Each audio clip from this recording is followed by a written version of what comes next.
Hello, welcome to Cabinet. A few housekeeping things. Make sure your devices are either on silent or turned off. Can you introduce yourself when you speak on any agenda paper for the first time? And a couple of other things. We've got 3 exempt papers potentially. 2 of them are appendices, exempt appendices to 2 public papers. One of the papers is fully exempt, so we definitely will be going into exempt at the end of the meeting. I'd like some sort of sense of who wants to go into the exempt bits of the asset disposal or the children's services. Ideally, we'd want to go into exempt just once, if that makes sense, though we can dip in and out if we want to, but we can also reorder the papers. So, for example, if anybody wants to speak to the exempt part of children's capital programme, can you maybe indicate now? I'm not going to, doesn't mean you can't, you can change your mind, but if anybody wants to speak, no. So what I propose to do, I'll probably move that one first, take that one first, and then move to assets, which I suspect might be more popular with the exempt appendix. But I would also say that the appendix lists a large number of disposals. We are not going to go into the detail of individual ones. So if you've got a question on an individual one, please don't ask that, because we'll take it away. And Jess Maskery, you can email her and she'll respond. So we're not going to go into why is this one on the list, for example. Okay? Okay, so we'll start the meeting properly. So any apologies? No apologies. My computer's turned off. Any declarations of interest from Cabinet members? Nope. So item... Oh, the previous minutes. Sorry, I've missed those. I'm just scrolling my paper. I missed the minutes. Minutes of the previous meeting, which was held on the 9th of October 2025. Any matters of accuracy that need changing? No, can't see any of that, so I'll sign those later. Public participation. There are no questions from the public. Questions from members. There is one question from Mike Parks, and it's going to be read out by Councillor Cathy Lugg. So over to you, Cathy. Thank you. Councillor Cathy Lugg, Ferndown North. Residents in Stapehill Road remain concerned to the amount of vehicles not adhering to the 30-mile-per-hour speed limit. A recent consultation carried out by the Town Council concluded that there was not enough support from residents of the town to reduce the speed limit to 20 miles an hour. However, myself and Councillor Parks recognised that the percentage of residents in the road that supported the reduction was greater. It is our belief that enforcement of the existing speed limit would be far more appropriate, and request that the council use SIL money to install ANPR cameras to enforce the speed limit, as has been done in other areas within Dorset. I think he means average speed cameras, not ANPR. Thank you. Thank you for your question, and Councillor John Andrews will respond. Thank you very much. Councillor John Andrews, Sherborne East, Place and Services Cabinet Member. Thank you very much, Cathy, and Councillor Lugg and Councillor Parks for the question. Dorset Council will consider the use of average speed cameras at the Cabinet meeting in December. We can also raise the request for enforcement on Staple Road with the Dorset Road Safety Partnership. In the meantime, installing a speed indicator device, a SID, would be the more practical way to improve compliance. SIDs are widely used across the Dorset and are proven to be effective in reducing speeds. Dorset Council already runs a community SID programme with Ferndown Town Council, who can request a device for this location and provide the necessary support. Our officers would be happy to assist the Town Council in this. I'd just like to go back on the average speed cameras. We don't actually use average speed cameras currently in the Dorset Council area. There might be some in the BCP area, but I know of none in Dorset Council. Thank you. Do you have a supplementary, Councillor Lugg? No. Okay, in which case we go to item 6, which is the forward plan. It's in the agenda pack. Any questions or comments from Cabinet members on that? No. It's probably worth noting the December meeting is quite busy at the moment, even more items than there are tonight. So item 7, this is the September 2025 Financial Management Report, or Q2, and it's presented by Councillor Simon Clifford.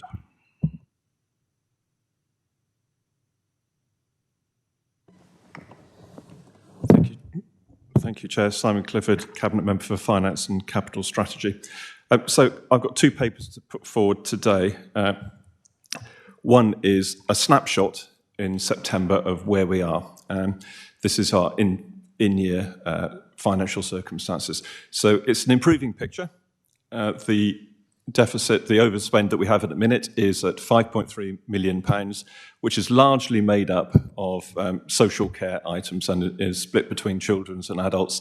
It is exactly the kind of overspend that we need to be making, because what we're doing is caring, supporting and helping people who need it most. This is in children's. We have £4.9 million overspend above the budget, but it comes in the area of caring and protection, which spells out exactly the kind of spend that's required there. It's interesting to see that some costs in the children's service in this area have increased by 22%, which gives some insight into why the area is overspending. We also have an overspend of £1.6 million in the area of birth to settled adulthood. These are complex cases as children move into adulthood. The cohort, the numbers of people there is increasing. And in adults, it's again in social care, an overspend of £1 million. Interestingly, some of the costs are actually coming down in that area as opposed to children's, where they're going up. Children's trend of numbers coming forward for care and protection is levelling off and hopefully will start to dip down. Adults is not quite so positive, and so we have to absorb a very significant overspend there. I don't want to lose sight of, in the paper, the really positive news that we're spending £143 million through our capital budget. This is improving Dorset and the way our services are delivered in Dorset. I'm very happy to take questions.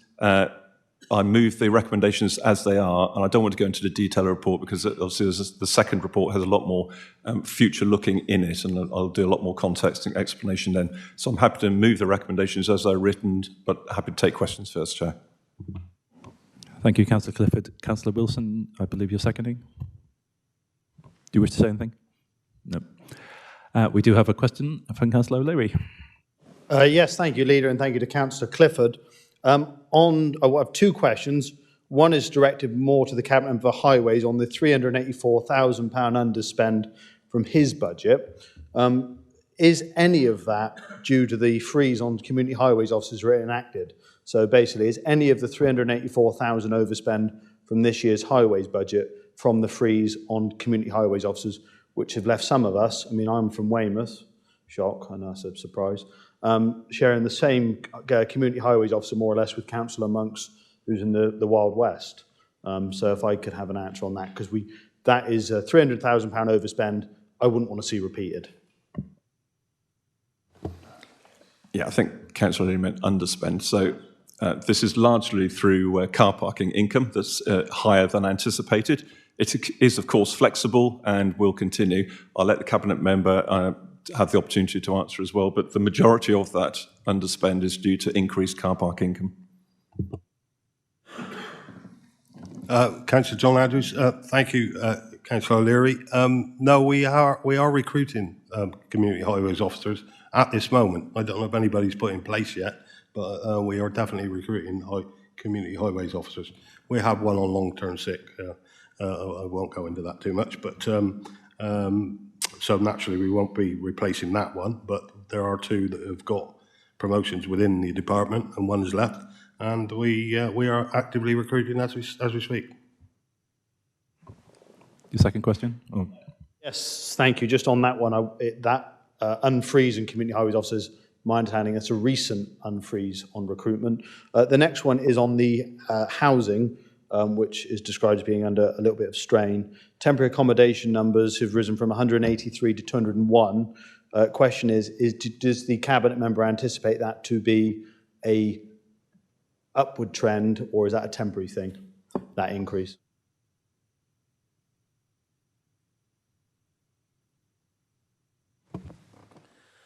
Thank you for the question. Councillor Jill Taylor, portfolio holder for Housing and Health. Yes, it has gone up slightly. These sort of things always go up and down. So I'm expecting it to be a temporary blip at the moment, but certainly we'll keep our eye on it. But looking at the performance that Dorset Council has over the last couple of years, we're one of the highest performing councils in the country for our homelessness figures. We're basically, I think we were within the top 5 at the moment. Thank you. Another question? No. Anybody else? No. In which case, the recommendation is laid out in the paper. Councillor Wilson, do you want to say anything as a seconder? No. No. Anybody disagree with the recommendation as laid out? No. In which case, the recommendation is carried. So we move on to item 8. It's Councillor Clifford again, and this is the MTFP, the Medium Term Financial Plan. Yes, thank you, Chair. Simon Clifford, Cabinet Member for Finance and Capital Strategy. So this is a forward-looking paper. The last paper was where we are in the current financial year. This is now looking forward. The context of this is it's very challenging, both for the Council, but particularly for our finance teams. We were expecting an autumn statement from the government on the budget. That's now become a winter statement from the government, and we still don't know what's in it, but there are hints flying all over the place. Some of those hints will make very significant differences to the way we adapt our budget.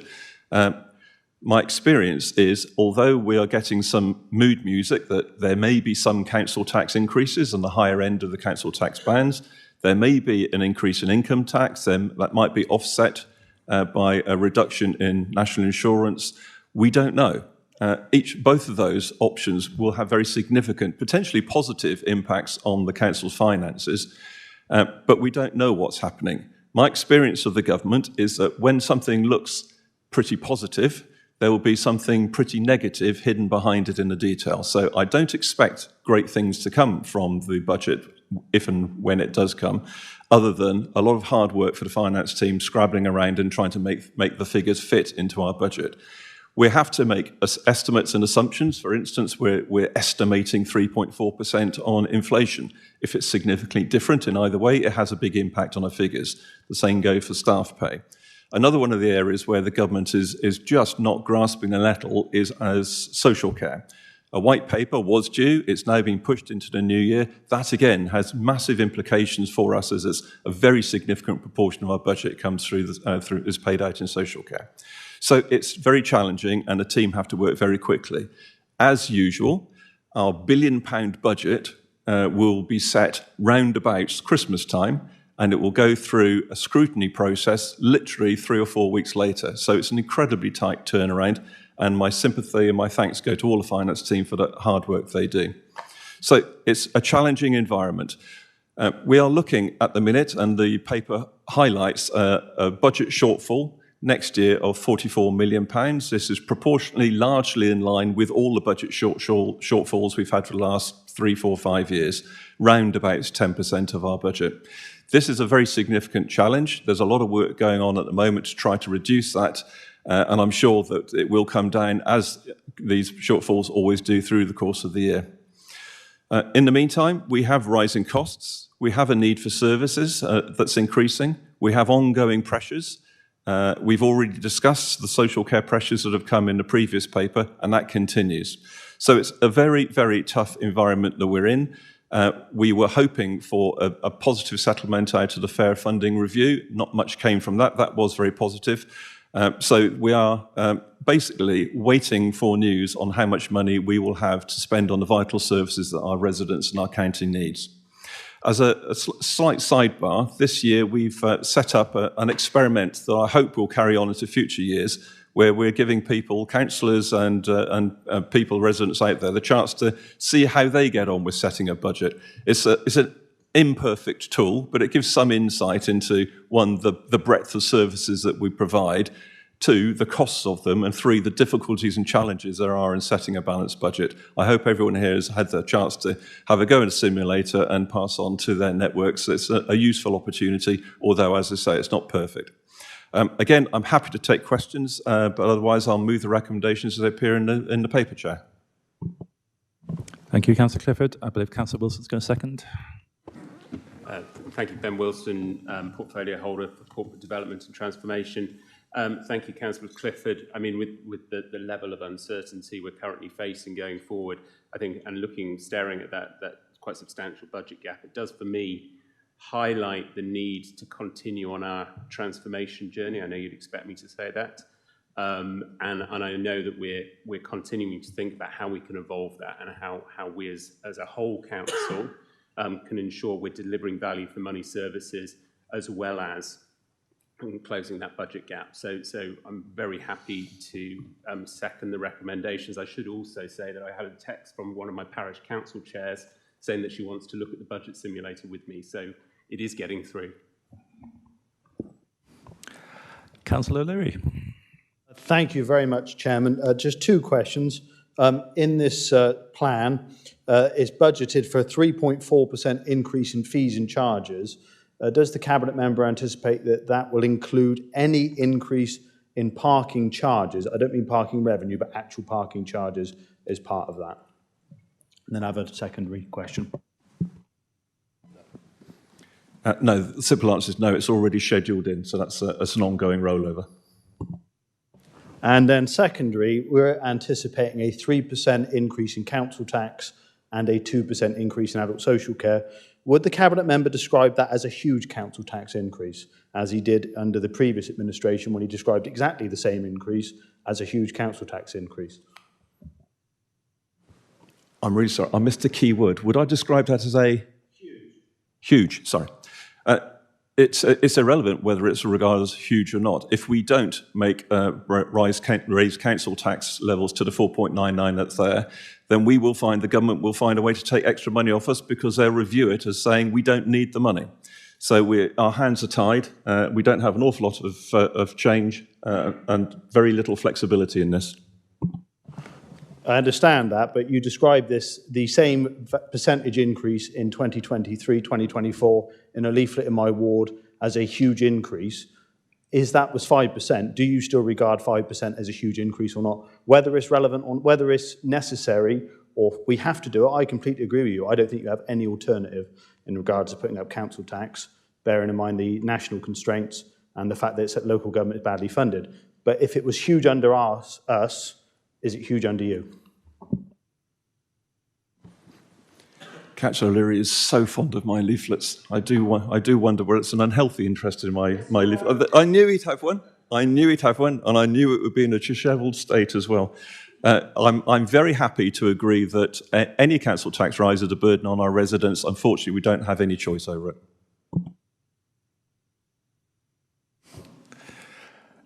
Councillor Parry. I'll ask the question we didn't get the answer to. Is 5% increase or higher considered to be huge? Yes or no? It is a huge increase for anyone, particularly those who are struggling with the cost of living crisis, that fortunately this council and this side of the room here reinstated the £2 million cost of living because the Conservatives cut it. That is the extent of their kindness and their approach. Councillor O'Leary. Sorry.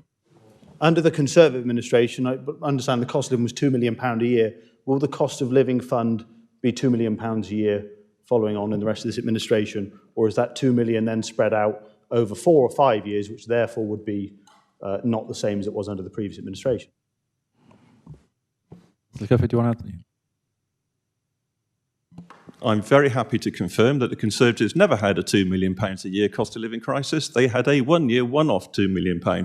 We have put in £4 million over the 4 years of the 5 years of our administration, and that tells its own story. Any questions on the paper? No, I'm not seeing any more hands. Okay, so there are 8 recommendations. Obviously, we're not going to read them out.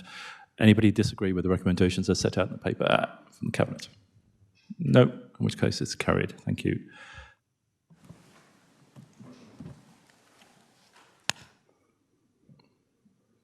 So the next Cabinet member paper is Highways Capital Programme Strategy, which is Councillor John Andrews. Thank you very much, Chair. This is a bit of good news, I do believe. It's about time that the three-year plan came into place. Dorset Council is poised to deliver a multi-year funding strategy for investment in our highways between 2026 and 2030. This includes a 15.5 million boost for roads and cycleways and the opportunity to secure a 1.5 million from the new National Structures Fund for urgent repairs to the A30 Shaftesbury Bridge.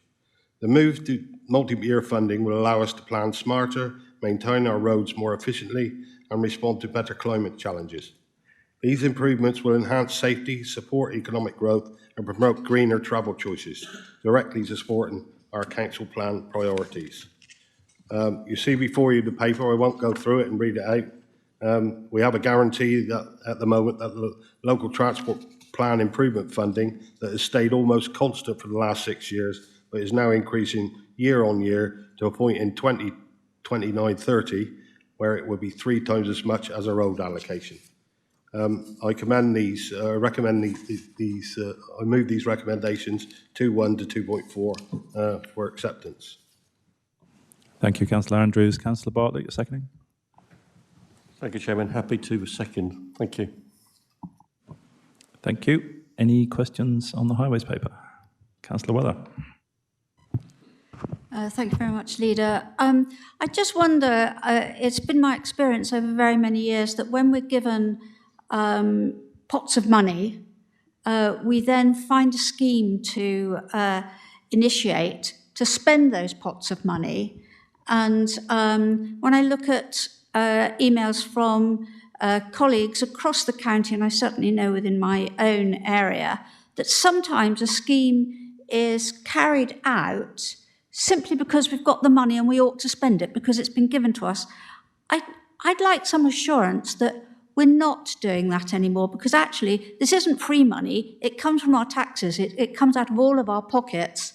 So when a scheme is initiated, I'd like to know that our local residents feel it needs doing, are happy that it's being done, and that we're doing something of value for money rather than just doing it because somebody's given us some money to do it. That's like giving your kids pocket money and they dash out to spend it because, well, mum's given it to me, I better spend it. Can we be a little bit circumspect about how we spend pots of money? Thank you, Councillor Weller. Do understand your point, because in the past that has happened. But we do have a local transport plan we've just been out consultational, so we've asked the local population what they want to do.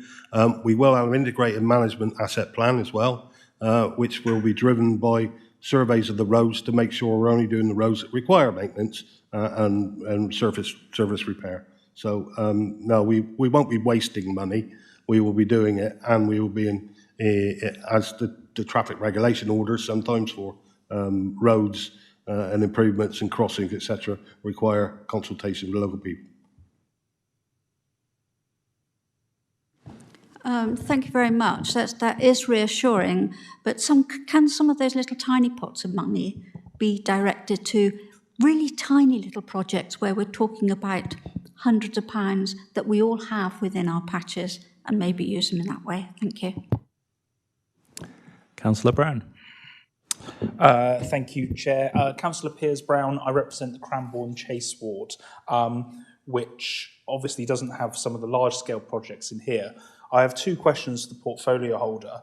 The first is the £1.3 million for average speed cameras. 10 minutes ago, you were proudly saying that we don't have any average speed cameras in Dorset, but now we're looking to implement them. Are you comfortable with the impact that has on people's civil liberties? And the second question is, if we have £1.3 million for average speed cameras in the way, can I have 20 grand for the piece of road that continually keeps flooding at Rawston Corner, creating large potholes and cars into one of my constituents' front gardens? Effectively, I'm picking up with an example on Councillor Weller's point that sometimes the big sexy projects which get headlines are great, but ultimately the bread and butter stuff is falling by the wayside at the moment. So can we consider both?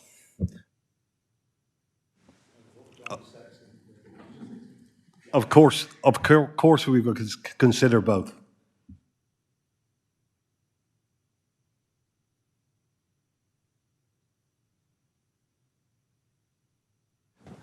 Yeah, I can repeat the first question. Are you comfortable with the impact on civil liberties of average speed cameras? Bearing in mind, 10 minutes ago you were applauding the fact that Dorset didn't have any, and now we're looking to bring forward a project that will impact that. So that question is slightly tangential, and it's not really actually the subject of the paper. It was a question that he answered. So, yeah. Do you wish to answer that? And that's why we're bringing it to December Cabinet. I think he's saying you can ask the question again next month, Piers. Yeah. Any other questions? No. In which case, anybody disagree with the recommendations as set out? No. In which case, we'll carry it. Thank you. And we move on to the next paper. The next 4 papers are quite exciting. Or dare I say sexy? I think the word was Councillor Brown's this year's.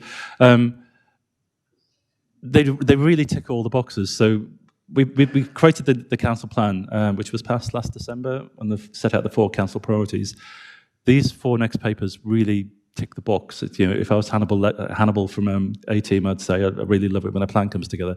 And in fact, every single paper on the cabinet tonight ticks a box, and it shows that we're actually doing something. In terms of the Weymouth 2040 papers, we are different. We are actually making a change. We are actually going to do things rather than talk about it.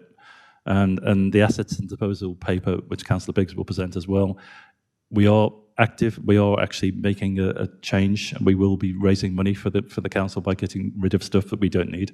So those 4 papers will make a huge difference to both to our pockets and to our residents, and especially to Weymouth and Portland and the surrounding areas in terms of jobs. So without any further ado, we'll go to the first Weymouth paper, which is the Renewable Strategy Partnership, and over to Councillor Biggs. Yes, Richard Biggs, the Portfolio for Property Assets and Economic Growth.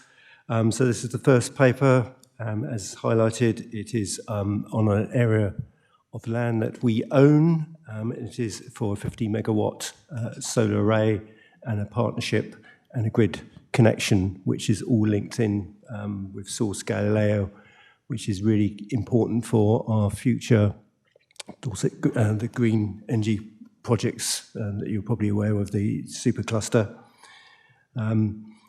This will also deliver a regular income from us, which will be quite substantial, but will be subject to negotiation. All of this is obviously subject to planning, which is not, this paper is not about. It's about applying, setting up that partnership, that relationship memorandum of understanding, and for the company to pursue their own investigation of the site and put in planning applications, etc. But I think there's a lot of information in there about the site and the pros and cons, etc. I don't intend to go through those, they're quite clear, but 3 clear recommendations, and obviously happy to take any questions. I see Councillor Leary's really keen there. Thank you. Councillor Sutton, you're going second. Yeah, thank you, Chair. I'm delighted to second this. So Councillor Claire Sutton, Rob Wyke in Weymouth, and Cabinet Member for Children's Services, Education on Skills. There's a number of things jumping out at me. I'll just mention 3 of them, and one is that it directly supports our climate targets, net zero by 2035 and net zero by 2045 for the county as a whole. It's also an anchor project for regeneration, unlocking investment, job creation, clean energy infrastructure, and thirdly, it includes biodiversity net gain measures, so therefore supports our nature positive goals. Thank you. Thank you, Councillor Sutton. Councillor O'Leary. Yes, 2 questions again, please. First one is, and this might be more addressed to the leader based on the net zero aspect of this proposal, is Dorset Council getting to net zero by 2035 and Dorset County getting to net zero by 2045? What impact will this have on global temperature levels? The answer is I don't know. I don't. obviously we all make an impact, and it's very important that we all do so. But Councillor Sutton would like to chip in. Yeah, we've had this conversation, this exchange before, Councillor O'Leary, haven't we? And the point I made last time is that this is everybody's issue, everybody's concern. Thank you. Just to come back on that last one and then to ask a separate question, if we're going to make such a big thing out of net zero, and that is completely this administration's decision to make, and I respect they were elected on that, then I think we probably should have the answers to what impact it's actually going to have if it's all our responsibility. Secondly is, now this question is for, I'm very sorry, the Cabinet Member for Chickerell and both Cabinet Members for Chickerell, is would they regard getting rid of the only county farm, to my knowledge, in the Weymouth area and plastering over it with a metallic solar farm as keeping Chickerell special, which was their #1 election priority as set out in at least 2 of their leaflets dated March and April 2024? I'm not sure it does. Okay, so can we go back to the first question? So doing things like renewable energy projects, doing things like retrofitting homes, all the stuff that contributes to, if you want to call it net zero, or I call it making the lives of our residents better, making the lives of our residents cheaper, making the lives of our residents healthier, they are really important. It's not just about chasing numbers, though I'm sure I can get a number for you from Carl, because he knows everything. To the second question, I'd look to the members for Chickerell whether they want to answer that, because it's not directly related to the paper. Yeah, my next leaflet, I'll come and confer with the Conservatives first to find out what they'd like to see in it. So, as a Chickerell member, I'd just like confirmation from the Cabinet Member, Councillor Briggs. My understanding is this farm is very low yield and poor quality, and having a solar array upon it does not preclude farming continuing on that site in a different kind of way. So the land is graded 3 and 4, which is moderate and poor. It's not particularly good. It is. We're not selling off this farm, so it is not gone. It's the lease is coming to, well, has come to the end. The tenant farmer wishes to retire, I believe, and we'll be getting an income from it, as I said, which is in excess of what we get at the moment. Solar arrays can be arranged to give, and well, as part of planning, to have a net gain, biodiversity net gain. So it will be more beneficial to wildlife after the solar panels than it is after it. I can't comment on about what that, the landscape, which is a subjective thing, isn't it? Last one. My concern is, and I've sat on planning for a number of years, is that, and it's not far from my ward, that Chickerell is becoming, on many cases, a bit of a dumping ground for large-scale projects, when actually it is a growing residential area. Growing for as many people I speak to, especially old Chickerellites, far too fast. So we've got a battery farm that's been agreed by this council, went through planning. There's talk of other things going out in Chickerell, and now a solar farm. Just concerns me it's all getting a bit too much for the folks and my neighbours over on the west side. The one thing Chickerell has going for it is it's got a very good grid connection, and we need to utilise that. So, Councillor Dickinson, you're next, and then Councillor Northam. Thank you very much, Chair. Councillor Peter Dickinson, Littlemore, Preston and Sutton Points. I would just like to ask all the Cabinet members here tonight that solar farms are totally inefficient. If you take into comparison to a wind farm, they're hugely inefficient. A 140-acre solar park site can produce enough electricity for about 9,000 homes, whereas one wind turbine can power 16,000 homes. So I hope that our future plan for getting the offshore wind farm is pushed far more vigorously than these inefficient solar farms. The other thing I would say is you declared a nature emergency in Dorset. How does this contribute to that undoing that nature emergency because you're doing away with prime farmland. Secondly, how does this contribute towards the Dorset Council policy on modern slavery? All the minerals and all the products that are taken from China, which has got a terrible human rights record, how do you compensate that? Please ditch the solar farm and go for wind turbines.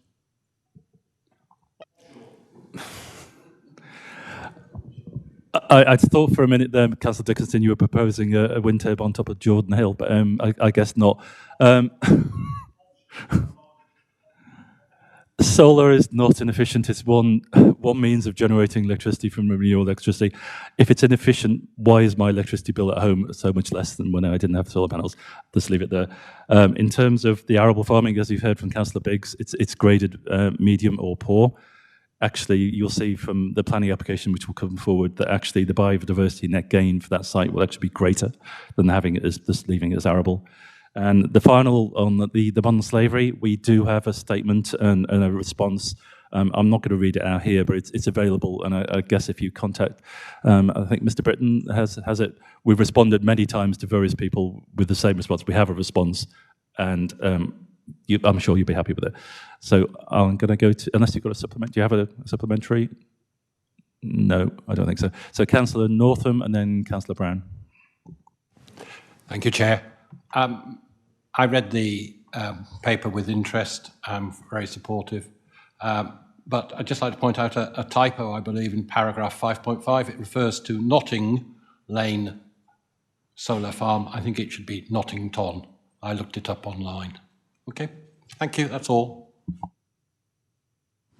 Thank you, Councillor Northam. So Councillor Brown and then Councillor Kimber online. Thank you, Chair. Councillor Piers-Brown, representative of the Cranbourne Chase Ward. I guess this is the culmination of my fears for the last 18 months that our county farms estate were going to be looked to be, I'm going to be polite and generous and say diversified away from farming rather than sold. I am interested in a couple of the detailed things. So the first question I have is, can I confirm that the council will receive financial benefits from the biodiversity net gain credits that I presume the applicant will be applying for from Natural England, if that is part of the project, to make sure we don't get cut out of that quite lucrative income stream? Sorry, you look confused. I know the answer. Okay, brilliant, excellent. The next one, you'll recall from the previous full council meeting that I'm quite keen that any diversifying away from using our county farms estate to support the future of farming, that we can reinvest the funds that come into that back into farming. Can a commitment be made today that the revenue income will be used to support the rural way of life, agriculture, and the next generation of farming if we are going to start diversifying away from farming? So I'll answer the first question and I'll hand over to Councillor Biggs for the second one. So B&G, as part of the planning process, and I'm looking to Councillor Bartlett, is you have to demonstrate a certain amount of B&G, which is, I think, is 10% to 12% off the top of my head. If you can do that or a lot more on the site, you don't have to buy anything. You are providing that as part of the application. I think I'm right in saying. And Mr. Murr's waving at me now, so I may have sensed I shouldn't have done. I'll just hand over to Jonathan Murr. Thank you, Leader. Jonathan Murr, Director of Legal and Democratic and Monitoring Officer. Just to be clear for everyone, that the planning process is entirely separate and independent from the Cabinet, and the Cabinet members do not have any role to play in determining planning applications. So it's important that the planning merits shouldn't be discussed here. Thank you. Councillor Brown. Apologies, Chair. I probably wasn't clear and more precise enough. I meant from the other direction. So landowners can provide additional biodiversity net credits and then sell them to Natural England. We've done that with the farm at Bear Regis, the other one up near Gillingham. That can be quite a lucrative programme for some landowners to take part in. While it won't form part of, I appreciate we don't want to touch on planning here, I'm asking about the business model. Can I be reassured that the council will receive a cut of any money generated through other activity that isn't just producing electricity, such as selling those biodiversity net credits to Natural England, who then obviously put it on to developers elsewhere who can't deliver that on the site of their planning applications?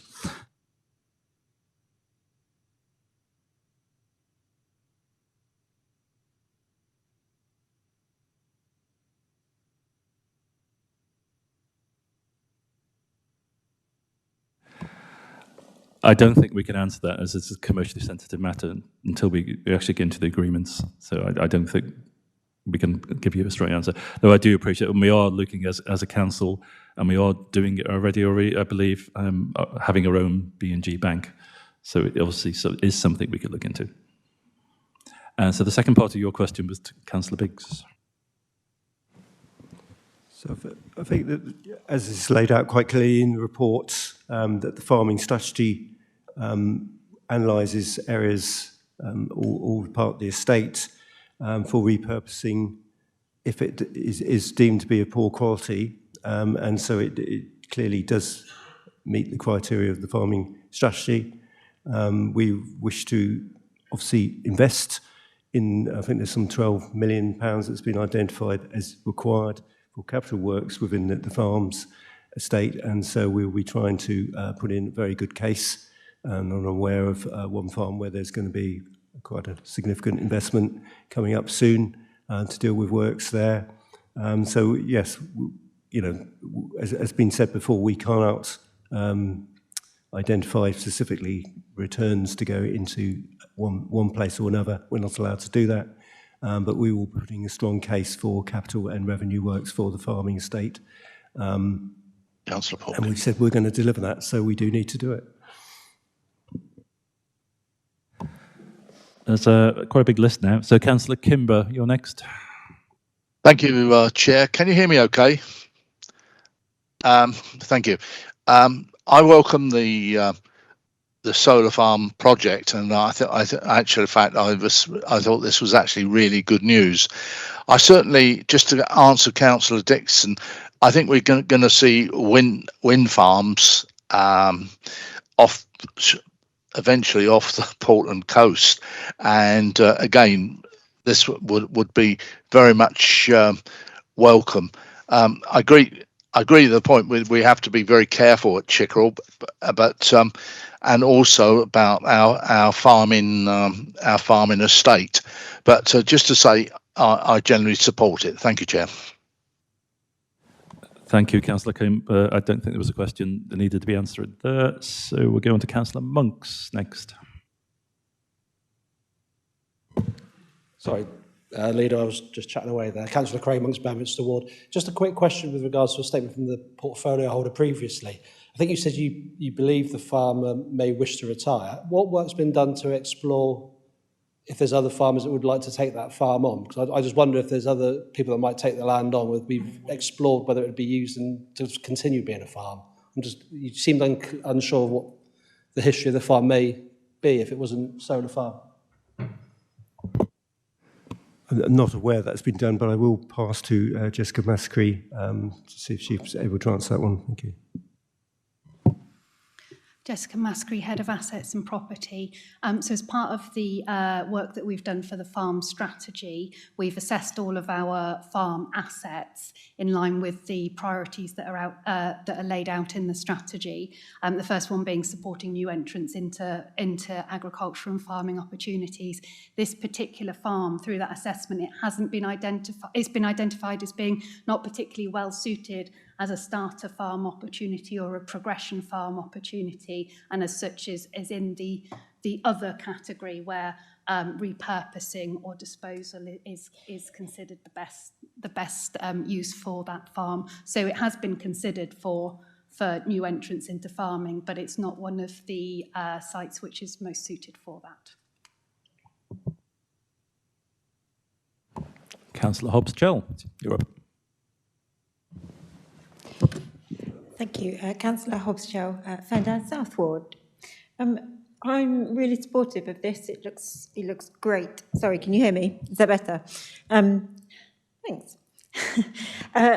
We have an opportunity, as I think it's been kind of mentioned before, we've got an opportunity here potentially to actually make this something quite special in terms of looking at biodiversity net gain and making the maximum gains from it in terms of looking at what research has been done.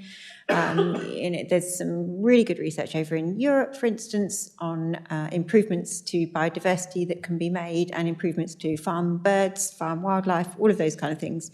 Can that be part of, as well as introducing mixed farming? And actually, if this is a farm that isn't particularly productive, we may have an opportunity here, if it's looked at carefully, to improve the productivity and making this a very much a mixed-use site. Is that going to be built into part of this contract, is what I'm asking, and is there an opportunity to do that?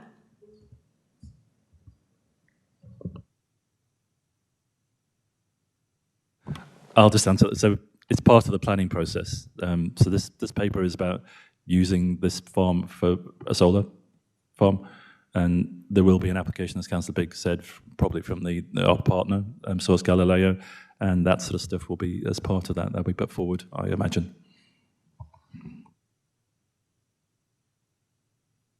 Councillor Hope.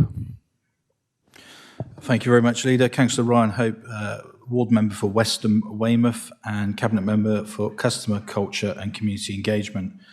And I think, Leader, you probably did the wrong thing when you introduced these items, saying it's exciting and that we're delivering for Dorset, because I think you've rattled the opposition, because I don't think they've delivered anything aspirational like this for the 5 years that they were in power at Dorset. And for those listening in this evening would maybe question whether or not the opposition at Dorset Council was still the Conservatives, or they've all joined Reform, because I can hear a lot of Reform's policies being echoed.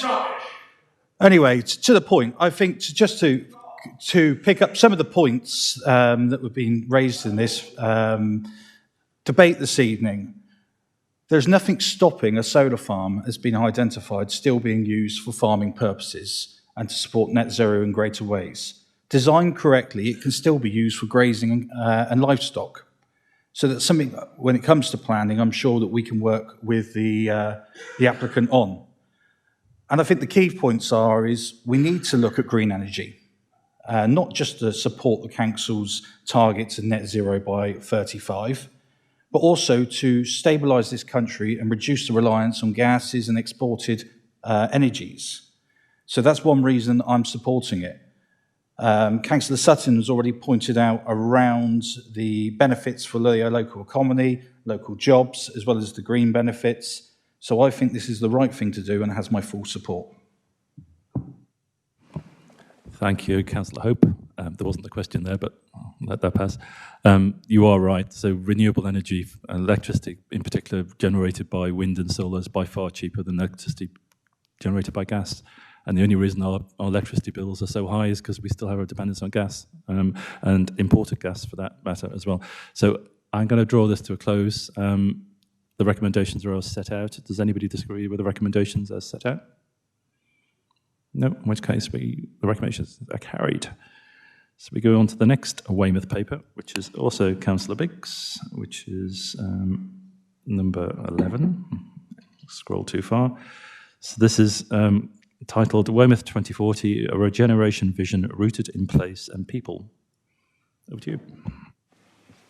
Thank you much, Leader. So we are here some 30 years after the closure of the Naval Dockyard, and I'm glad Councillor Kimber is on the line because I worked on the dockyard with him at the time of the closure, and of course the air station followed 2 years after that. At that time of the closure, 4,500 people worked on the dockyard, and I don't know how many jobs were supported in that supply chain right across Dorset, into Yeovil, Somerset, was closely linked. But it was a huge, huge loss. And while it's true that there have been some investments, the Sailing Academy, etc., certainly improved that area.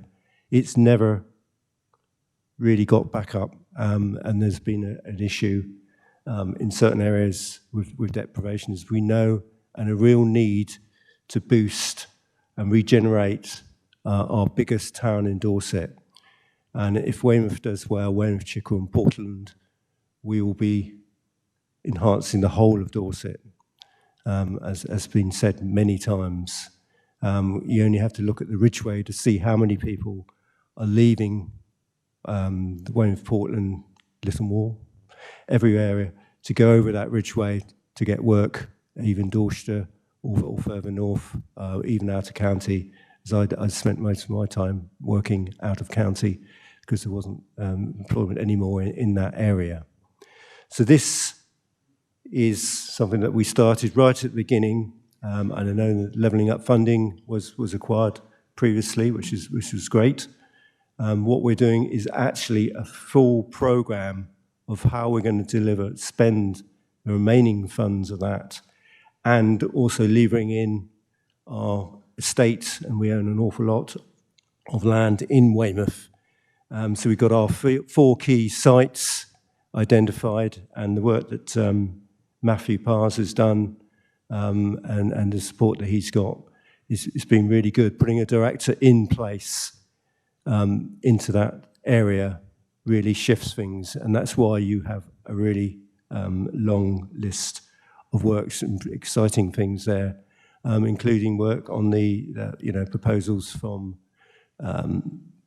partners to progress schemes on North Quay and Bowling Alley, but also the Hall and Woodhouse proposal in there. As I said previously, this is not a planning paper, and all these things will go through the planning process, and they may change, and there may be, listening to local concerns or whatever, and be altered. That's not part of this. This is to lay out what the store is. And regeneration, it's a marathon, not a sprint. It's going to take time. Some things, probably the Hall and Woodhouse project, will come, I think. The first in line, we already demolished Bowling Alley, and that housing project hopefully will come into there. Other things are going to take longer, and certainly the West Quay site is something that's going to be a slow burn. We're assembling land assembly there, but that will be really exciting, but that's not going to be immediate. But what we are doing is identifying funds, showing that we support Weymouth, Portland, Chickwell, all the other areas, and knowing that that's going to benefit Dorset as a whole, the whole supply chain that will feed into that. If you put in, obviously, those regeneration projects on top of the Dorset Clean Energy Cluster, which, if we can believe what has been said, £28 billion investment over 30 years, if that comes off, or even some of those come off, that is such good news for this council, and it will bring in not only jobs for the future generation, but it will bring in money, wealth, other investments, and of course, business rates, quite importantly for this council. But it's, seeing those young children this morning at Reeflaying and thinking, well, those children in Weymouth schools, etc., that's where we've got to be thinking of, that future generations, providing them something here. And this report does that, highlights what we're going to do. So I hope you will warmly support that. I know that there's an awful lot of projects in here, and some will favour some more than others, and perhaps have questions about some of them, which we may be able to answer. But I look for your support. This is an exciting chapter, and we are delivering what we said we were going to do from the beginning, right at those big conversations that we went around the towns in Dorset. Thank you very much. Councillor Hope. Yes, thank you very much, Leader. I'm more than happy to second this paper and reserve the right to speak at the end. Thank you. Councillor Leary, you're first again. Sorry, Chairman. I just want to just come back on some aspects of what was previously said, because it connects to this. In regards to the comments by the Cabinet Member for Libraries and Grants on the Conservative record in Weymouth. I know he's worried about reform, and I would be with the majority like his, but I think that his remarks are actually an insult to the late Councillor Tony Ferrari, who is Cabinet Member for Weymouth Redevelopment, started the work, and frankly, this plan, a lot of it I remember speaking to Tony about. And in regards to our record in Weymouth, we knocked down North Quay under the Conservative administration, something that Green and late Liberal councillors voted against and blocked. I'm actually very surprised. Can we stop? There's noise somewhere. You mute it? Okay. I've given you a bit of latitude. Can you go to a question, please, Louis? Yes, Councillor Ferrari started the work. We knocked down North Quay. I actually want to offer the administration that I am supportive of many of the aspects of this, as opposed to the solar farm. There's some positive things in it. But this paper mentions Weymouth 108 times, the Cabinet papers tonight. It mentions Verwood once. It doesn't mention a lot of our towns and villages at all. I understand it's a Weymouth-centric agenda, but under the previous administration, members from Weymouth, we rightly complained that all the Cabinet members, bar Tony at one point, were from the north and the east, and that the focus was on the north and the east. Now, I understand the pain of some members where it's the other way around, that the focus is on Weymouth, Portland, Chickerell.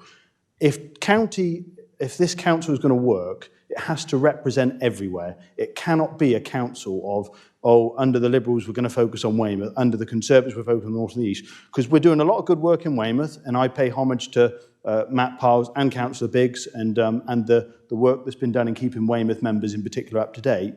But the only thing I can see we're doing in East Dorset is putting in a load of cycle lanes no one wants. And poor Councillor Monk's nothing for Bedminster. Do you have a question about this paper, please? Yes, I do. Let me get to the point. Can the Cabinet member commit that actually we are going to look at opportunities outside of Weymouth, Portland and Chickerell, as well as doing the necessary works there? Because if not, you just create resentment, and I don't think any of us want that. If opportunities arise and there is funding available, certainly we will look at other areas if there's a really strong case. But as has been said, we cannot target everything. We have made a commitment to focus on regeneration of Weymouth. We own a lot of assets here, so we can do a lot of work, and that's perhaps the difference in other areas where we don't have large owners of the state and we can change them. So I think that's the challenge. We knew we could do something really big, not only with the LUF funding, but also with the assets that we own, which, when you put those together, quadruples that LUF funding. Thank you, Councillor Biggs. Can we keep the questions to the paper, not what's not in the paper, if that makes sense? Councillor Dickinson. Thank you very much, Leader. Councillor Peter Dickinson, Littlemore, Preston and Sutton Points. I'd just like to thank Matt Piles and Councillor Briggs for making sure that it was very open. All the ideas that are coming through have been transmitted via Weymouth Library, and Matt has held many, many consultations. And I would just like to thank him on that, because I didn't want it to be saying, oh, we didn't know about this, when he's kept us fully informed. So it's just really a thank you to Matt Piles. Okay, it wasn't a question, but I echo that, and Mr. Piles has done a sterling job. Next person is Councillor Paul Kimber. Thank you, Chair. Councillor Paul Kimber, Portland, and also one of the people from the dockyard that got made redundant back in '95, and along with about 5,000 of my colleagues, and we never really got over it. And I remember well, about 6 to 9 months ago, there was a feature on BBC News that also reiterating once again that we'd never got over the fact that we lost our dockyard and many jobs. And remember that the residents brought out this document, Forgotten Towns, and it was a real criticism of ourselves, Dorset Council and the government at the time, for not taking opportunities up in Weymouth. And I'm pleased to say that we are now taking these opportunities, and I fully support this paper going forward, and I look forward to the planning stage. One small commitment, I wish there was a bit more for Portland, but anyway, but I have to look at the greater good, and that this will bring about jobs and future careers for our youngsters. Quite rightly, you said it's our young people that are leaving the area, and I hopefully, and I'll try and phrase this as a question, hopefully that we can start to commit to our local community quality jobs. And if you could come back on that. Thank you. I think the answer is yes, Paul. Yes. Next on the list is Councillor Gibson, then we've got Councillor Orwell, and then Councillor Northam. So, Simon.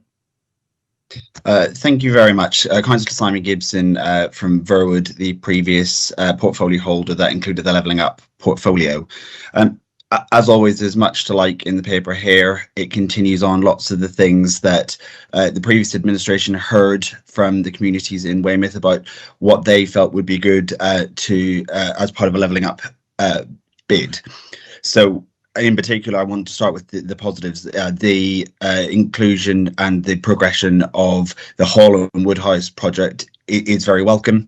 I think they are a fantastic Dorset-focused business, and I think they give real credibility to the wider Levelling Up work. So I'm pleased to see that that is progressing. I am. There's two questions I've got. One is I'm slightly concerned about North Quay. Obviously, I understand the approach that's been taken there, different from what was done before. So, and is now it's being dealt with in a different way. Does portfolio holder have confidence that we will still have enough control over what ultimately gets delivered on North Quay? Because when we put the Levelling Up Fund bid together, there was some relatively strict criteria there for what we had to deliver in total. For example, a certain number of houses to be able to secure that funding from the Conservative government. So I want really some assurance on the control that we would get when we come to dispose of North Quay, and also, are we going to meet the targets that were set when the funding was given to us? Thank you. That's a really good question, and it's something that's been discussed at length. I think, as laid out in the paper, that the brief that we have given to those developers is something that, as it says, the ambitions for the Weymouth 24 programme, including delivering high-quality design, sustainable construction, and meaningful community benefits. And that's what we'd be measuring it on. I think it's something that we're going to have to keep a close eye on, and obviously the planning application is key. And if it was something that we thought didn't do that, or they sort of rolled back from what they perhaps promised, then we would endeavour to take action and speak out against that. But yes, I can't promise anything, like all these things, but best endeavours, I believe we've discussed this at length, and we've got enough security as you can. I know Mr. Britton, Executive Director, wishes to comment. Thank you, Councillor Biggs. Jan Britton, Executive Director for Place. I think the key part of the report to refer to in respect to the question that's been asked is paragraph 2.2. Those 3 bullet points in that paragraph talk about how we're going to create a disposal strategy based on a closed tender process, which will enable us to set out what we're expecting a prospective developer to bid back to us. It talks about a tender framework, including developer selection criteria and further details as we go through the process. So while it isn't total control, allied to the fact that we are also the planning authority, I think that gives us more than sufficient control for the development that we're talking about. And with regard to the targets that were set when we entered into the funding agreement with government over the Levelling Up funding, helpfully to our advantage, some of those funding dates and target dates have been relaxed by the government, and that gives us a bit more leeway than we might have had 12 months ago, which is all to our advantage. Councillor Gibson, do you have anything else? Not at this stage, thank you. So Councillor Orwell. Thank you. Councillor Orrell of Melcombe Regis, which is Weymouth Town Centre. I warmly welcome these proposals. It's great to see them happening. For too long, Weymouth has languished since the loss of the Navy base, as Councillor Kimber mentioned. We've had 20, 30 years of decline, and we've seen previous administrations through the local enterprise partnership spending a lot of Dorset's money over in the east, which does us no good over in the main part of Dorset. So this is a great refocus. When we looked at the areas of multiple deprivation in Dorset, most of them come south of the Ridgeway in Melcombe Regis, Littlemore, Westham, Rodwell and Underhill on Portland. And this proposal will bring much needed investment in new jobs and opportunities for our town. So brilliant. Looking at the objections that I hear online, which there always seems to be, I see it that every century there's some developments. We did have a Tudor town centre, then a Georgian seafront, then Victorian improvements. Each of those stages could have said, oh, don't stop. We want to keep things as they are. But I say, no, we've got to move forward to the 21st century, but make sure that the buildings we build are high quality. And I was reassured to hear that. And the drawings I've seen so far do show high quality buildings. So my question, can we make sure that when we deliver these projects, either on the peninsula or in West Marina, there's a really good high quality leisure offer?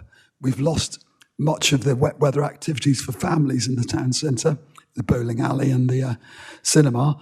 Maybe they'd past their prime, but we could do with something else of similar quality and attractiveness for our residents and for our visitors. So can I make sure that is delivered? Thank you.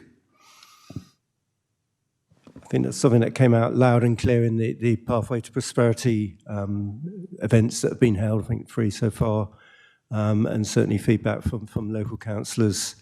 And I think particularly the other thing we haven't talked about is the Health Science University, which is really exciting. And of course, people need leisure activities. If you want people to stay in Weymouth, not to live somewhere else and drive into Weymouth for these new jobs that are hopefully going to be created in Weymouth and Portland, a good leisure offer outside of season as well, not just caters for tourists, but for students and whatever who will be in the area. So I would hope, I can't promise it. Obviously, if the market doesn't want to deliver that, we can't make them. But I think this is something that we would desire to do and make a lot of effort into doing that. Thank you. Councillor Northam and then Councillor Weller. Thank you. Councillor Northam, Upway and Broadway. Congratulations to Richard, Matt and the team for moving forward on multiple fronts. I'd like to mention the Weymouth Neighbourhood Plan supports the town centre regeneration and the update of the town centre master plan. Policy 39 repeats what is in the previous local plan for the town centre, but highlights in the list of needs an addition, namely delivery of a significant proportion of affordable homes.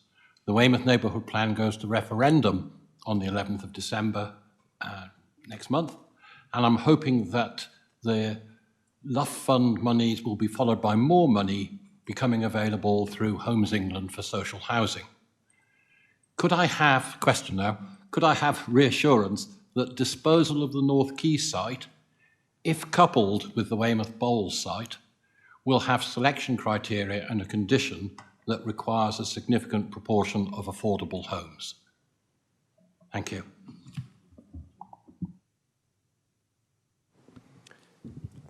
And obviously, we're getting into planning areas, really, which will be a planning condition.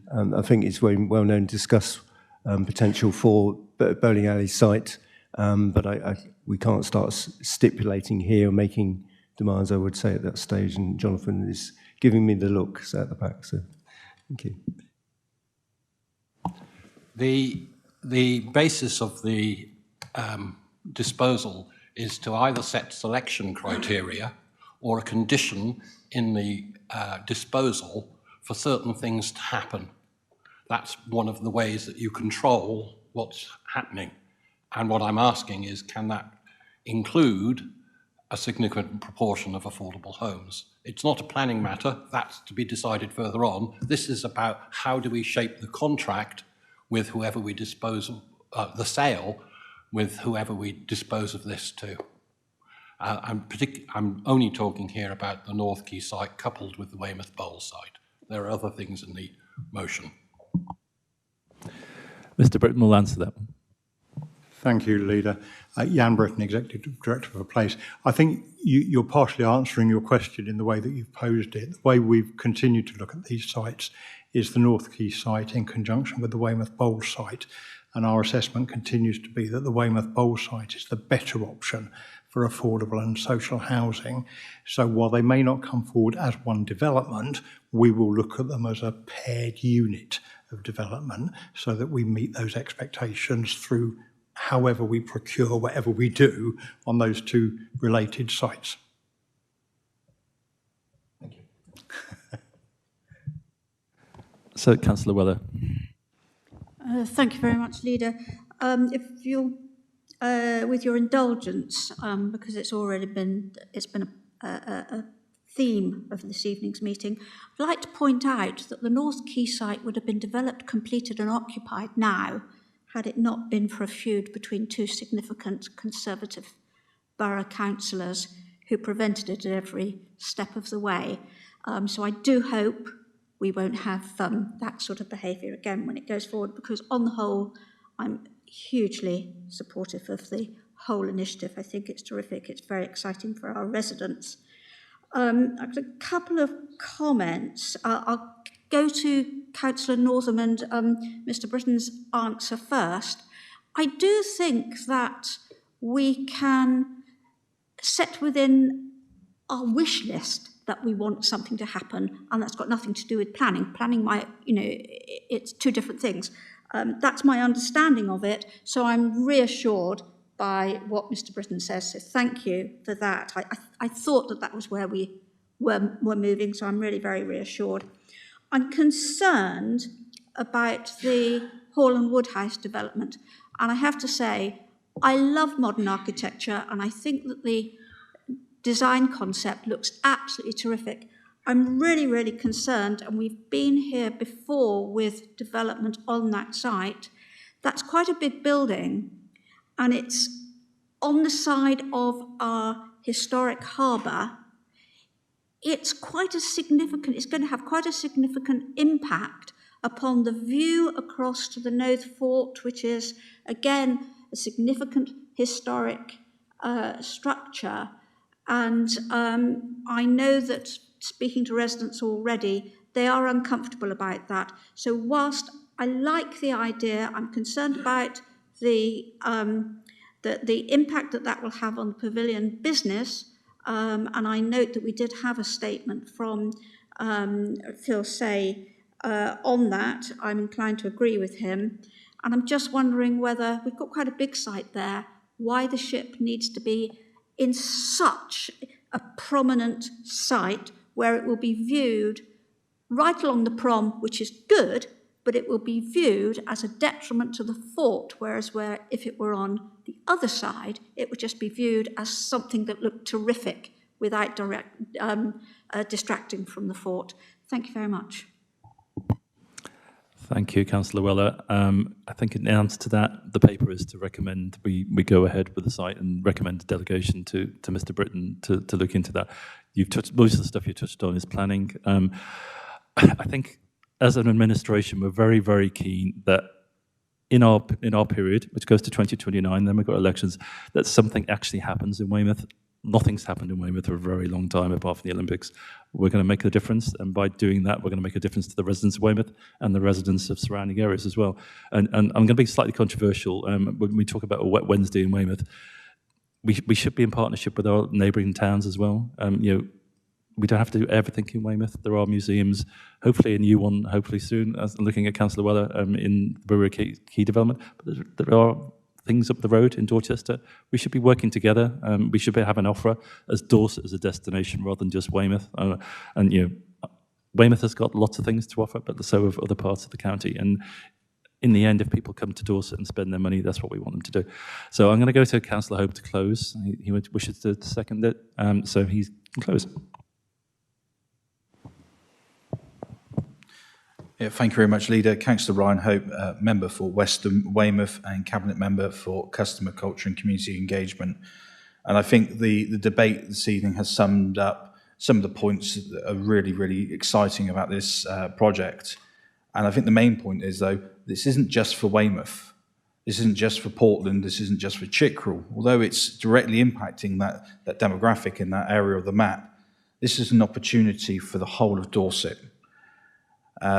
We talk about the economic opportunities, more visitors, stronger local businesses, supply chain opportunities.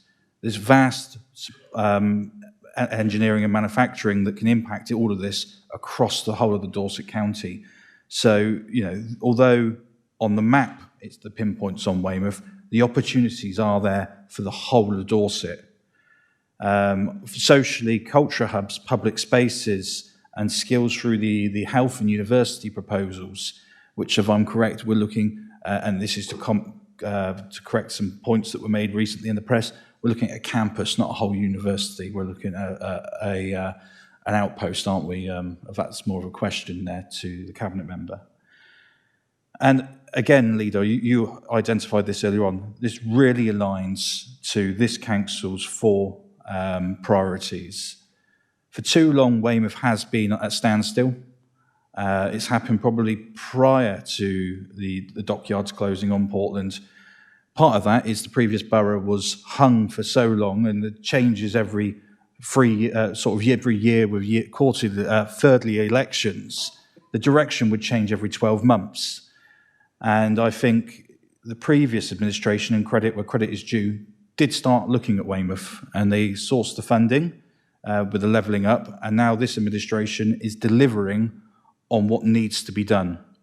We've designated officers to work on this. It is key for delivering for the whole of Dorset. So I'm pleased that hearing this evening the majority of this chamber is in supporting this, because it's the right direction and the right way to go. So I continue to second and support the paper. Thank you, Councillor Hope. So we'll just go to the recommendations. I think we should just have a show of hands this time. So all those in favour of the recommendations as laid out? I think that's everybody. Just check. Anybody against? Can't see any. Nope. Okay, it's unanimous. Thank you. And, sorry, Weymouth again. So this is item 12, which is the Weymouth 2040 Strategic Partnership Decision. Well, it's great news that we passed the previous report that you've got on there. In order to deliver that, we don't have the in-house capability to go beyond that to do the really detailed work, which is why we've been looking, well, Matthew particularly, Matthew Pars, looking at how we can deliver that for a strategic partnership. And Wilmot, Dixon and Milligan, we would, having done a lot of research, would seem to be very keen and eager to do that. They've got a good track record locally and they're working in Devon. And it's going to take time and imagination, and they can unlock doors and speak to people that council officers can't, with the greatest respect. You know, they are commercially minded in that area, and they live and breathe regeneration work. So I would recommend that we go down this route, which is effectively a single partnership with them. The pros and cons are well laid out within the report, and happy to take questions. Thank you. Thank you, Councillor Biggs. I will second that, and I'll reserve my right to speak later. So Councillor Orrells first. Yeah, Councillor Orrell, Malcolm Regis. I've read the papers when they came out, looked up this firm. They look like they've delivered some great projects around the country, so a sensible selection. Are you going to give them a challenging timeline? Because, like you, I have the ambition to make sure we deliver something within the terms of our office. So are you going to make sure they do their work promptly so we can get some spades in the ground? I think that the very fact that we have a corporate director for Weymouth 2040 says that, and I'm sure Matthew, Pars, and myself and others are going to be really holding their feet to the fire to get results. But they've got a good track record, and I'm sure they will want to deliver, and it's good for their reputation not to under-deliver. So we look forward to working with them, building a good relationship, because we don't want an adversarial relationship if we can possibly help it. We want a good partnership, and that's what we're trying to do here. Thank you. Councillor Parry. Thank you, Leader. Councillor Andrew Parry, West Parley Ward. I should have introduced myself earlier. Could we just look at item 5 a moment, please? And perhaps I could ask the Cabinet member, which is the financial implications on this particular paper. And perhaps I could ask the Cabinet member to expand a little bit on his earlier comments when he talked about we don't have the skill set necessarily inside the council. Because it may be something of a surprise to our residents that in an organisation that employs thousands of people and in a directorate that has some very highly paid officers to assist with this, that we are still seeking to spend £250,000, £250,000 plus VAT, it should be said, which is no small amount of money, on undergoing a stage 1 work as outlined in Appendix A. This does seem like an awful lot of money for the council to be spending on a partnership arrangement, particularly when it doesn't reference what any other partners are financially contributing in this process. It wouldn't be unheard of, for example, if there was a genuine partnership, to see what the sort of financial position or input or expectations would be from the other partners in the organisation. Or is partnership actually a bit of a misnomer and we're carrying the financial can here and rewarding another bunch of consultants? I think the potential investment in Weymouth is significant, and this represents a very small portion of that, even if you take just the LUF funding of nearly £20 million plus the money that this council's putting in. We need that expertise, and I believe that's a fair value for money. If I could just humour me here for a moment, please. It's not an insignificant amount of money. £250,000 is a huge amount of money to most people. It may not be to the members of the Cabinet, but to most residents, it's an eye-watering amount of money on consultants. So what we'd really like to understand is, what are these consultants really bringing to the party that we can't source inside our current organisation structure of a council which has thousands of employees, many at senior levels, highly qualified, including at director level, where they are paid extremely high professional salaries? We have officers, skilled in many things, and whether it's surveyors, etc. We don't deal in regeneration of this size. It's just not. It's not been done. Any council around that don't do it in-house. I can't think of anywhere. And if you want it to succeed, you need expertise. We've done a lot of the groundworks, which often doesn't happen. So a lot of the scoping, particularly on the West Quay site, some of the de-risking has been done. There's a lot of work been done over the last year to really understand the sites, the infrastructure constraints, so we can give them a lot of information. Often where these things don't work is where you have absolutely nothing, and you haven't got a clear scope of where you wish to go. We do. That's why I'm really optimistic that this is going to work really well. Councillor Northam. Thank you, Chair. Councillor Northam, Upwey and Broadway. I look forward to this partnership with Wilmot Dixon and Milligan. I note that they talk about an initial fee of £250,000 for stage 1, and there are 5 stages. Stage 1 taking place over 6 months, which is good. My question really is, what is the estimate for the overall time frame of stages 1 to 5? Could provide some sort of indication. Thank you. That's a very good question. I will refer to Jan Britton on this one, please. Thank you, Councillor Biggs. Jan Britton, Executive Director for Place. Again, Councillor Northam. I think it's almost like a how long is a piece of string question. The report sets out that we're going to start talking to Wilmot Dixon and Milligan about 6 key sites, principally those around the sort of inner harbour. And if you work through those, you would probably come to a conclusion that the timescale here is sort of 1 to 5 years.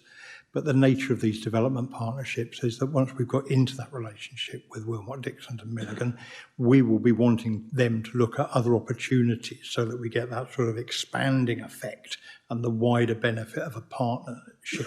So it's a partnership, not just a list of half a dozen sites. And I know of examples around the country where partnerships similar to this are in their 10th, 12th year because they've gone on from the first wave of development to a second wave of development and into further projects beyond. So I think the best answer is probably to say that we would want to see results in a 1 to 5 year timescale from a first phase of work, but I wouldn't see that necessarily as being the only phase of work. More could indeed follow. Thank you. Any other questions? Councillor Monks. Thank you, Leader. Councillor Craig Monks, Bemis Ward. So just following on from that last question and answer. So if the initial cost of the consultants is 250 plus the VAT, what's the projected costs for stage 2, 3, 4, 5 and 6? Leader, if I may, I think it's important to understand Wilmot, Dixon and Milligan are not consultants. We're not buying a consultancy service from them. We're engaging with them as development partners.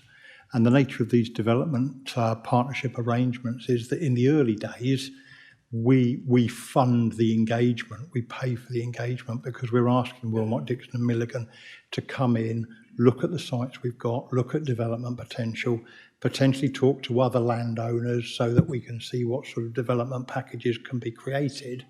But Wilmot Dixon will come back to us and say, this is how we see this development happening, this is where we can draw in investment, this is what we would want to build out, this is what we would want to do in Weymouth. And then the sort of onus shifts so that we've paid those early stages where basically a commercial sector developer isn't making a profit. And in the longer term, that commercial sector developer brings their own sort of commercial nous to it. And we begin to build up a development that sort of pays its own way. Now, within that, you know, we want that development to provide a certain number of social goods. We may well want leisure facilities. We may want improvements to the public realm. We may want other road alignments, whatever they might be, for the greater public benefit. And as we get into this partnership, we will be into intense negotiations with Wilmot Dixon and Milligans about how much of those public goods they can pay for through development and how much money we might need to put in where development isn't sufficient to pay for all of the public goods that we want out. So if you look at that whole Weymouth development opportunity, in broad terms, it's probably a sort of £250 million development opportunity. Well, we're never going to put £250 million in. Most of that's going to come from market investment through Wilmot Dixon, bringing that in, using their funding routes, using their expertise, using the partnerships and support that they have access to. But when it comes to, say, for example, we might want a leisure centre, it may well be that development alone is not sufficient to pay for all of that leisure centre. And we come back to the Cabinet and Council and say, great, we're doing all of these things, but in order to get all of the public goods that we want, we might need to put in a bit more council capital funding to get that public good out. But really, fundamentally, this is not a consultancy. They're not going to they're going to deliver us a report that says, here's what we can do, not here's what someone else could do. This is the first stage of a development partnership, not a consultancy exercise.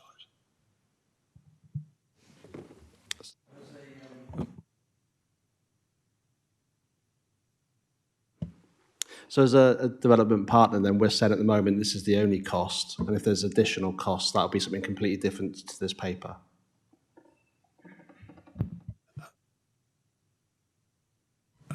If I may, Leader, yes, that is exactly what I would expect. At the end of this funded piece of work, we will have a business case that we will then be able to make a next stage decision on.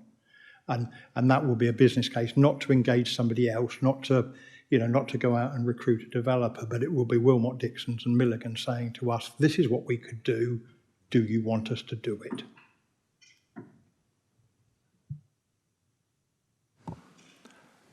I think we're done with the questions. Since I'm seconding it, I'll just close. We are ambitious, I think it's fair to say. We are the enablers, we're not the developers. We've been criticised in the previous administration and going back to Weymouth and Portland Borough Council. We're not developers. We need to get the people in who have the skills to actually make things happen, and we've failed in that in the past, and we're making a difference now. This is the right way to go. If you just ask our children what they want for Weymouth, we're engaging with children through Minecraft. Minecraft is a bit too young for me, I think. But I thought it was just a game, but it's actually a means of actually educating our children. But we're engaged with some of the schools in the Weymouth and Portland area, and they are basically designing what they want Weymouth to look like in the future. They want slides, they want zip wires across to Portland, they want shops. I could mention the brands as well, but they have huge ambitions, and they're the people we're talking to, as well as obviously our elder residents, and we want to make that vision a reality. And so I just recommend this paper to the Cabinet, and hope you all vote for it. Also, going back to the previous paper, it mentioned North Quay. Nothing has happened there for a long time. Lots of plans came to nothing. We have 2 potential developers, who are interested for a change, and they're also local, which is great. So we have an opportunity to make a difference, to make something happen, and hopefully soon. So without any further ado, does anybody, I think we'll just go for a vote again. So all those in favour of the recommendations? And that's everybody again. Thank you. So the next paper is about assets disposals. So that's Councillor Biggs again. Thank you very much. So again, we started on a journey with a strategic asset management plan, which was looking at our assets, and we're doing what's said in the plan, which we will identify a pipeline of assets for disposal. These are non-operational assets that have been looked at. We don't believe we need them. We have the appendix attached with the details of those. The various uses, some of those which can be for housing, which is something that obviously meets our corporate objectives very much so. Some will deliver capital receipts, which are well needed for investment in many of our things, including county farms, as has been mentioned earlier. But this is doing it in a controlled way, and there is a break from the way that those will be brought back, rather than, as happened previously and in previous council, in Dorset County Council, where things just appeared bit by bit, trickled through. This is a sustained way of doing it, and with delegations will make it speedier, but with the same controls.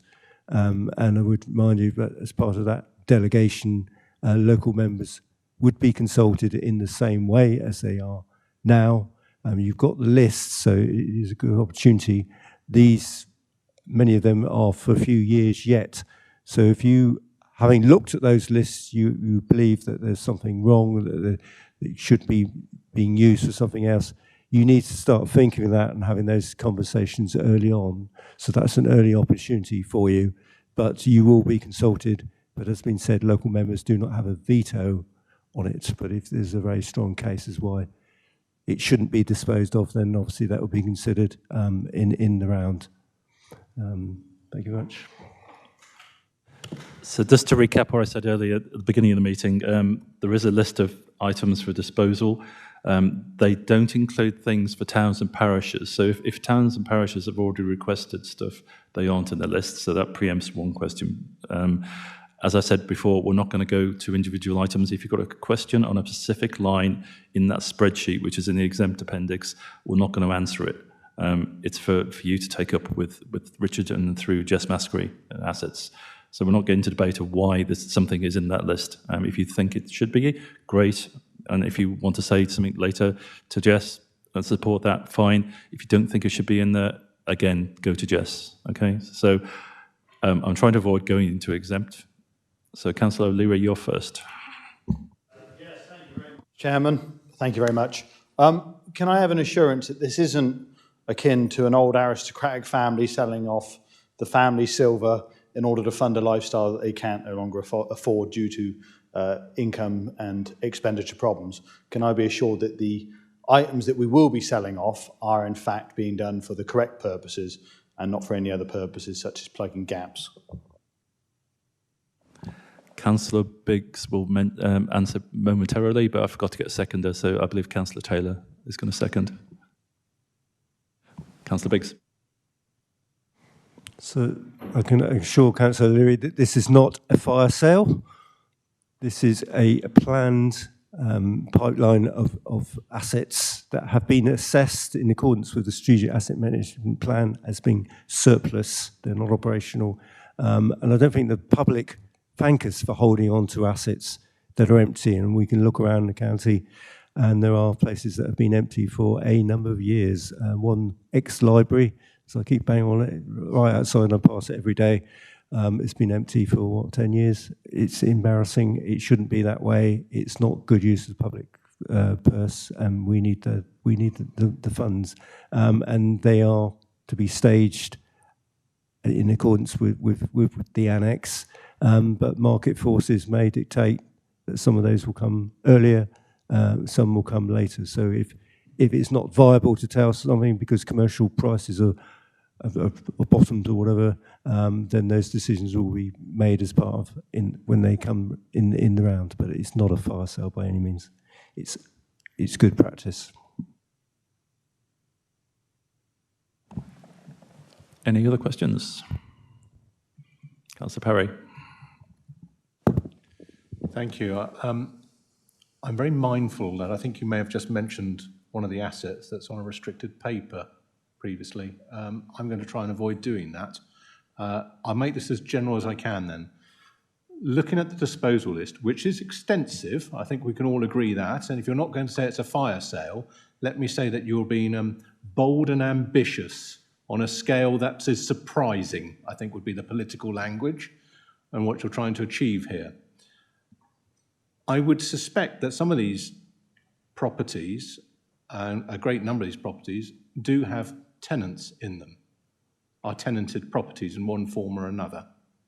And what I want to understand is, are those tenants going to be informed that the ownership of their buildings is likely to change, and will they be offered the opportunity on terms, maybe preferable, to take those units on to avoid them being sold at auction? Or is it the right and proper way for the sites to go to sealed bids, and possibly the fate of their business will be handled and the outcome of those bids?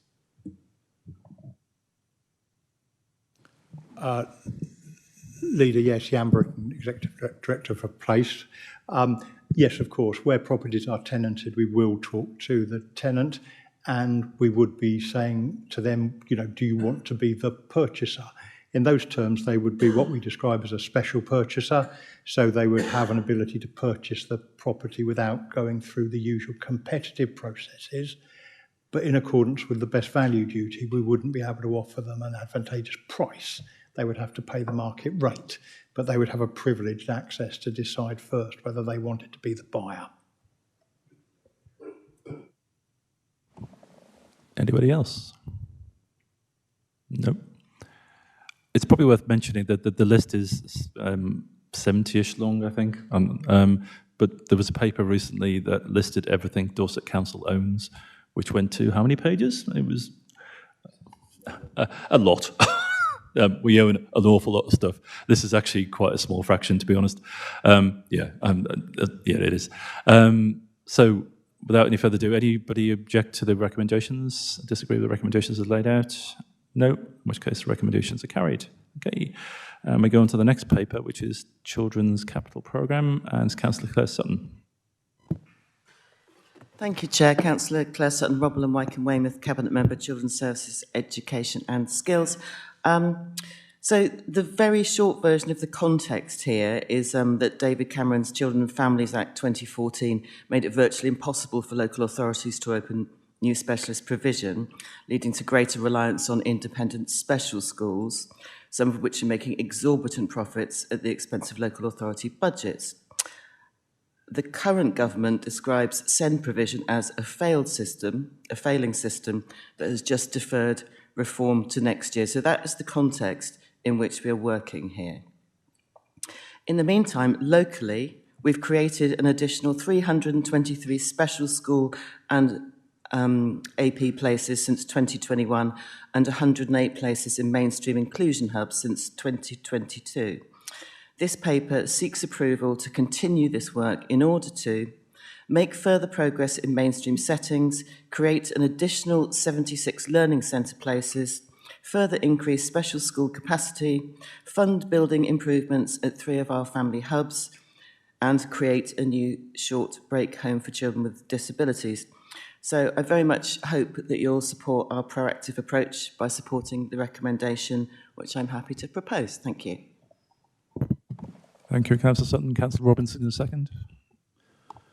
Yes, Chair. Steve Robinson, Portfolio Health of Adult Social Care and member for Litchett and Upton in the east of the county. Very happy to second this and endorse all the good work that has been going on in children's.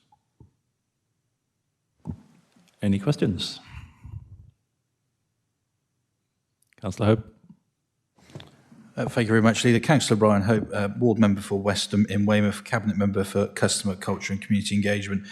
And I wasn't going to speak on this one until I heard the Cabinet Member's introduction. And correct me if I'm wrong, I think you said that the Conservatives were running a broke system. The Labour Party now realise it's broke, but are going to defer doing anything for another 12 months. I'm just wondering, as part of the recommendations on here, can we write to them as a council to stress the importance to do something with this? We're talking about our young children. They need to support, we need to give them the support they need and deserve.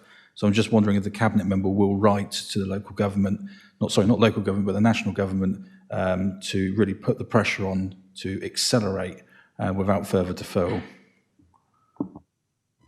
Yeah, thank you for the question. I can assure you that we're doing that on a number of fronts. We're doing it through children's services across the whole country. We're in contact directly with our MPs and have, of course, written to the minister. So, yeah, we're not the only ones. there's a lot of children's, every children's services up and down the country is really saying the same thing. So, hopefully, we'll get some action soon. Thanks. Thank you, Councillor Sutton. And Councillor Clifford. Simon Clifford, Cabinet Member for Finance and Capital Strategy. I'd like to draw people's attention to paragraph 4.7. And in particular, I'd like to thank the children's leadership and the children's team. We are very sensitive to the way decisions are made. There clearly have been some errors in the past. It's a sign of the change of culture at the top of the organisation that these things are now coming through, and we're being very open and transparent about it, and I'm pleased to see that. Thank you, Councillor Griffith. Any other questions? No, in which case we don't have to go into exempt, which is good. Anybody disagree with the recommendations as set out? No, I don't see any dissent, in which case the recommendations carried. So now, unfortunately, we do have to go to exempt, so I do need to read some stuff out, as usual. Oh, sorry, we haven't got any urgent items. Just to make sure, just to clarify. I just need to find the gubbins I need to read. Sorry. Here it is. So the recommendation, I need to propose and seconder that in accordance with section 100A, brackets 4 of the Local Government Act 1972, to exclude the public from the meeting for the business specified in the item below, because it is likely that if members of the public were present, there would be disclosure to them of exempt information as defined in paragraph 3 of part 1 of Schedule 12A to the Act, and that public interest in withholding the information outweighs the public interest in disclosing the information to the public. Can I have a proposer? Councillor Andrews, Councillor Sutton to second. So we'll now pause for a minute while the live stream is stopped.